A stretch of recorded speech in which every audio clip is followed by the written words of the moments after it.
श्लोक 51 पे लेखक एक टिप्पणी लिख रहे, वो सुनो। जो टीकाकार,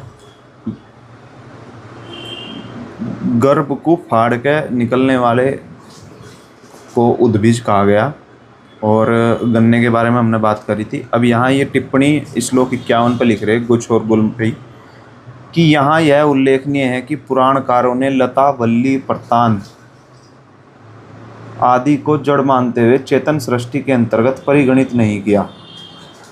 उन्होंने उद्भिज सृष्टि भेद में माँ का पेट फाड़कर निकलने वाले जीवधारियों को लिया, और यह सर्वजन विदित सत्य है कि यदि घोड़े के गर्भ से गधी गर्भवती हो जाए, घोड़े के संपर्क से गधी गर्भवती हो जाए, तो उत्पन्न होने वाली संतान को गधी के गर्भ को फाड़कर ही उसे निकाला जाता है। खच्चर के बारे में बात हो रही है यहाँ।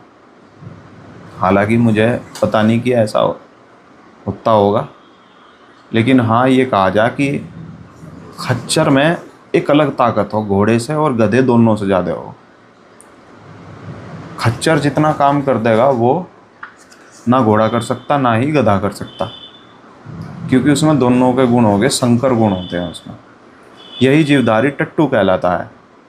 हमारे विचार में महर्षि मनु, जो भाष्यकार हैं इस पुस्तक के, रामचंद्र वर्मा शास्त्री, वो कह रहे हैं हमारे विचार में महर्षि मनु का चिंतन बड़ा ही वैज्ञानिक है। देखो हाँ, हमारे जितने भी वेद पुराण हैं उन सब में वैज्ञानिक चिंतन तो है, लेकिन हमारे समझने में फेर रही हमेशा।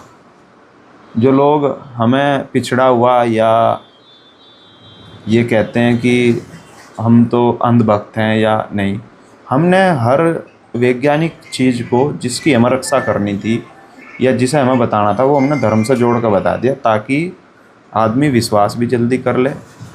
और उस चीज़ को जैसे हमें वनस्पति बचानी थी या पेड़ बचाने थे तो हमने पेड़ों को पूजना, प्रकृति पूजक लोग हैं हम। तो यही हमारे पूर्वजों ने किया, और उन्हें क्या पता था कि आने वाली पीढ़ी इस तरीके से वो होगी। और अब हम पढ़ते तो हैं नहीं, तो वैज्ञानिक प्रमाण हमें मिलेंगे कहाँ से। तो यही लेखक यही कह रहे कि हमारे विचार में महर्षि मनु का चिंतन बड़ा ही वैज्ञानिक है। वनस्पतियों में जीव तथा जीवन के जिस अनुसंधान के लिए डॉक्टर जगदीश चंद्र बसु को विश्व में मान्यता और प्रसिद्धि मिली, उसका बीज इसी मनु स्मृति में पहले से ही उपलब्ध है।